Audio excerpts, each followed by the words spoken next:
कालपुरुषाच्या कुंडलीमध्ये पहिला जो आहे तो मेष रास, मंगळ, the energy. Yes, I am born and I want to experience that I am that.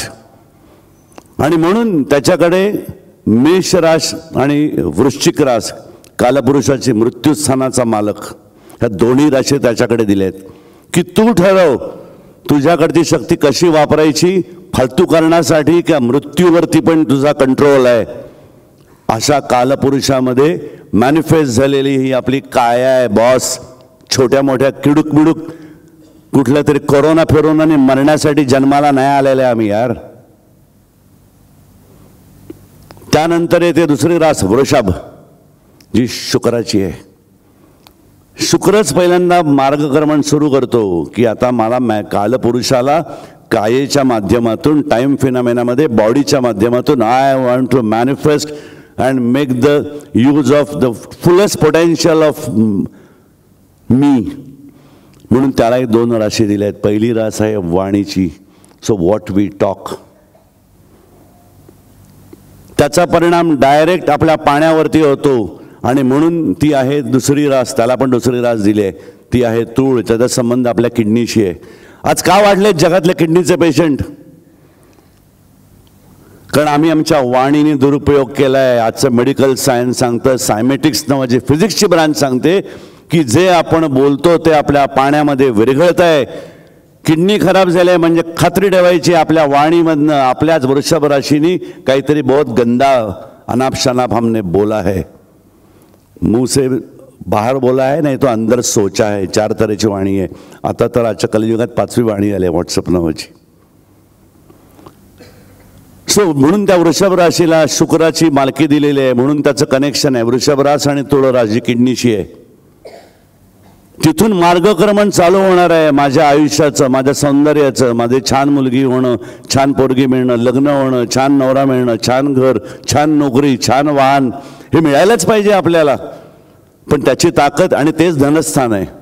So ज्याला तुम्ही नोटा म्हणताय, ज्याला तुम्ही सोनं नाणं म्हणताय, ज्याला तुम्ही घोडागाडी बंगला म्हणताय, हे सगळ्याची ताकद तुमच्या माझ्या वाणीमध्ये वृषभ राशीत शुक्रदेवांकडे दिलेली आहे. ती आमच्याकडनं चुकीचा वापर होतोय. त्यानंतर येते तिसरी रास, ज्याने मी कर्म करणार आहे. सो कर्मदेव म्हणून त्याला सूर्याने गौरव केलेला आहे. तो सूर्य म्हणतो माझा मुलगा आहे, उत्तराधिकारी आहे. याचा अर्थ काय आहे? बुधाला 2 राशी दिल्या आहेत. एक सरळ सरळ मिथुन, 2 विचार आहेत. मिथुन राशी इकडे बघते तिकडे बघते. You always have a option what to do. त्याच्यामध्ये ये है राईट चॉईस बेबी. हा परफेक्ट विचार करण्यासाठी बुद्धीचा वापर करणं आणि मग त्याप्रमाणे तुमच्या ओटी पोटामध्ये काय आहे, कन्या रास. सो बुधालाही 2 राशी आहेत आणि तो कर्मदेव आहे. सो तुमची बुद्धी जिथे वापराल ना त्याप्रमाणे तुमचं अख्खं आयुष्य आहे. कारण मागच्या माणसाचं काम काय असतं, तुला काय हवं आहे ते मी देतो. सो मिथुन राशीच्या मागे काय आहे, वृषभ रास. वृषभ म्हणजे बैलाची ताकद आहे बॉस. शुक्र महाराजांची ताकद आहे आणि त्याला देणारी एनर्जी, मेन सोर्स मेष, मंगळ. सो तुम्ही म्हणालात मला ह्याची वाट लावायची आहे, तर ती वाट लावण्यासाठी ताकद तुमची बुद्धी भ्रष्ट होणार आहे आणि ते वापरणार. त्याची वाट आत्ता लावाल, पण खात्री ठेवा तुमच्या ओटीपोटामध्ये म्हणजे स्वादिष्टान चक्रामधल्या पाण्याची वाट लागलेली आहे. फक्त परमेश्वर तो शनी महाराज वाट बघतो, जरा तुझं वय थोडंसं वाढू दे रे, तुझी इम्युनिटी खाली झाल्यानंतर बघ तुला सगळ्या कर्मांचा हिशोब दाखवतो का नाही. This is what the hell we are experiencing and going through because we never understood. We just believed in astrology or we did not believe in astrology, but we never understood what is karma yoga. संपूर्ण कृष्णाने कर्मयोग सांगितलेला आहे आणि म्हणून त्या मिथुन राशीचं खूप महत्त्व आहे. सो मिथुन रास म्हणजे मी काय बुद्धीचा वापर करून माझ्या हाताने पहिलं कर्म करायचा विचार करतोय आणि करतोय हाताने, तो कर्म आहे. आणि त्या कर्मदेवालाच सूर्यनारायणानं आपला उत्तराधिकारी म्हणलंय. सो सूर्य नावाचा कोणी परमेश्वर असेलच, क्वांटम एनर्जीचा हायड्रोजन आणि हेलियम फेकणारा तिकडून, तर तो तुम्हाला जर फेवर करायला हवा असेल तर त्याच्या मुलाने नीट काम करायला पाहिजे. आणि ते म्हणजे फक्त योग्य विचार करणं, स्वतःच्या पुरतं फक्त स्वार्थी न होणं. मी, माझं कुटुंब, माझा समाज, माझी मानवजात ह्यांच्यासाठी मला काय करता येईल हा विचार कर, हे पण श्रीकृष्णाने सांगितलं.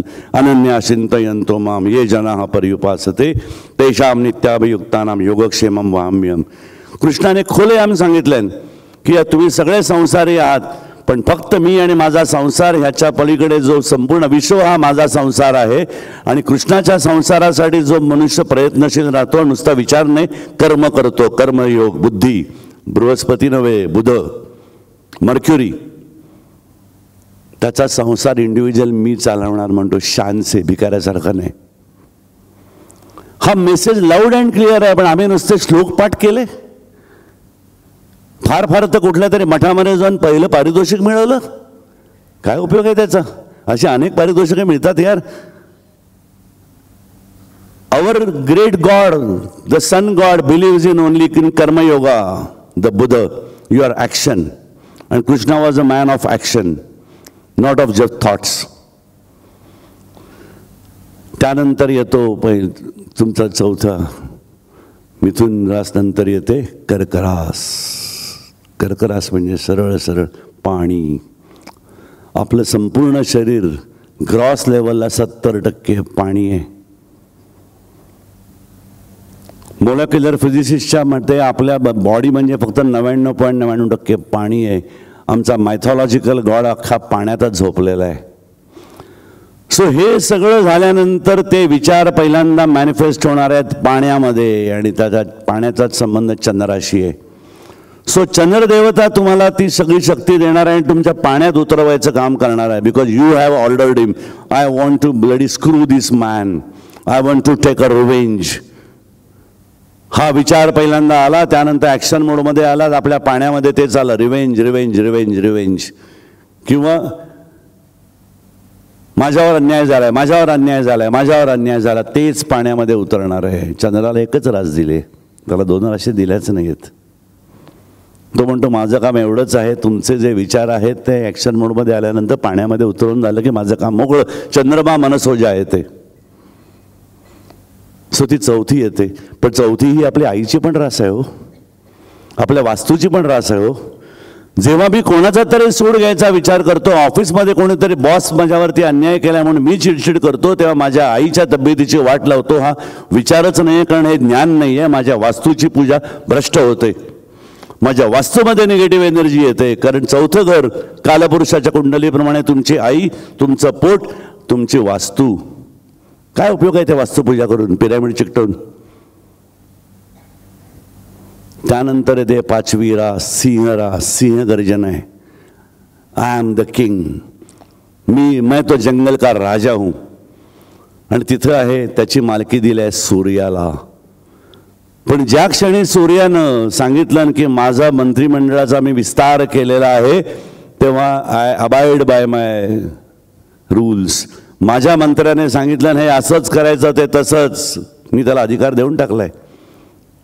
सो एकदा का तुमच्या मंगळाने चुकीचा विचार केला की त्याप्रमाणे शुक्र त्याप्रमाणे ॲक्शन मोडमध्ये आला, त्यानंतर कर्मयोग तुमचा झाला, त्यानंतर तुमच्या पाण्यात आलं आणि ते तुमच्या हृदयात उतरलं. बस हात कुठे, हार्ट अटॅक काय येतोय तुम्हाला तरुणपणी? का तुमचं कोलेस्ट्रॉल वाढताय, ट्रायग्लिसराईड वाढताय? सिंहगर्जना कशी करताय? जेव्हा जिथे अन्याय असेल त्याच्यासाठी मी सिंहगर्जना करेन, अदरवाईज शांत आहे. म्हणून त्यालाही एकच रास आहे, त्याचा मालक आहे सूर्य. सो तुमचा आदित्य, तुमचा सूर्य, तो म्हणतो मी माझी अधिकार दिलेला आहे तर मंगळाला. मंगळ कालपुरुष ठरवेल. तो काही लक्ष नाही घालत. एकदा खाते वाटप झालं की झालं, बोंबला. तुमचा मंगळ, तुमचा बुध, तुमचा गुरु, तुमचा शुक्र जे करेल तो सूर्य म्हणतो मुझे मंजूर है. त्यानंतर येते 6वी रास, तिथं पुन्हा बुधच आहे, कन्या रास.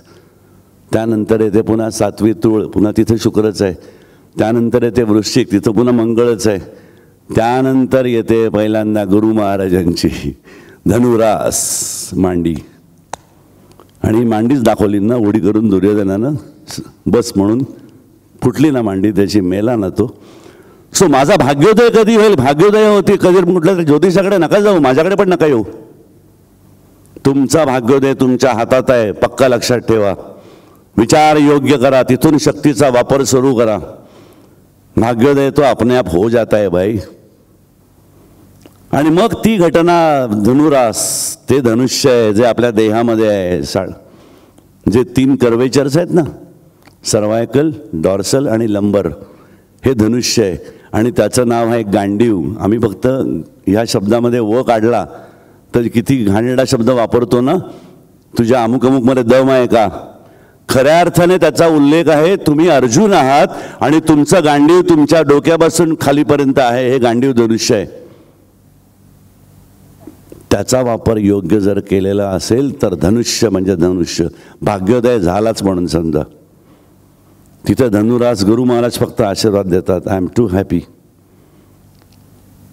अरे अरे माझ्या गुरुपुत्रा तू वत्सा. हा आशीर्वाद न मागता मिळतो. आता उडचा फक्त 4च राशींचा प्रवास तुझा राहिलेला आहे बाळा. Enjoy your self.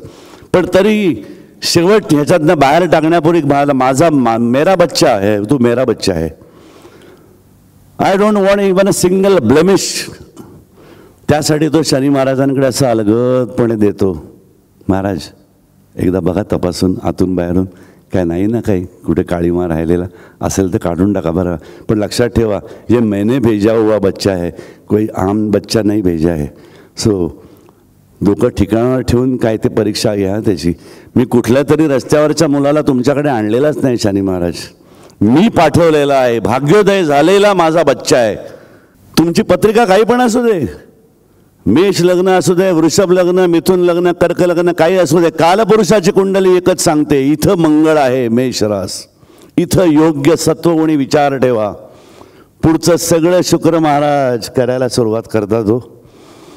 आणि मग धनुराशीमधनं गुरु म्हणतो, अरे यार ये मेरा बच्चा है. शनि महाराज खाली देखने का, ठप्पा लगाने का, आगे भेजने का क्या.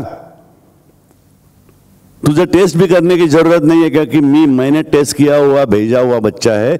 उसके खाली अभी 4 खाने बाकी है आगे जाने का. पद निसा. So it's an octave. 7 पर्यंत मार्गदर्शन करणारे 7 सूर, सूर्याचे पांढरे शुभ्र 7 घोडे आणि नॅव्हिगेट करणारे सप्तर्षी ते 7 आहेत. आणि दर आठवड्याचे 7च वार आहेत. सो ह्या 7 वारांमधनं सूर्याचा 7 रथ, देहाचा पांढरे शुभ्र अश्व. कृष्ण म्हणतो, फक्त मला सारथी करायला दे तू तुझ्या आयुष्याचा. तुझे घोडे योग्य दिशेला मी नेणार. कृष्ण सारथी. आम्ही आमचं सारथ्य करायला कृष्णाला दिलंच नाही. मी आणि माझी मतं. जर सगळं मिळून करता, कर्म, क्रियापद हा सगळा कचा जर विस्तार असेल, if it is a carpet of manifestation, if it is a carpet of absolute energy at manifestation level in the carpet form, then just be vigilant about करता. सो कृष्ण म्हणतो, फक्त करते पण सोडून दे. सर्व धर्मान परित्यज्य माम एक शरणम व्रज. जो करता आहे तो कर्म करतो आणि त्या कर्माचं चांगलं किंवा वाईट फळ त्या कर्त्याला भोगावं लागतं. हा प्रॉब्लेम आहे ना तुझा बाळा. करते पण मला सोडून दे. पुण्य झालं तरी ते भोगण्यासाठी पुन्हा तुला ह्या माया बाजारात यावं लागणार नाही. आणि किती पापं केलीस तरी तुला या माया बाजारात यावंच लागणार नाही. ती फळं मी भोगेन. त्यासाठी तू सांगतो संभवामी युगे युगे.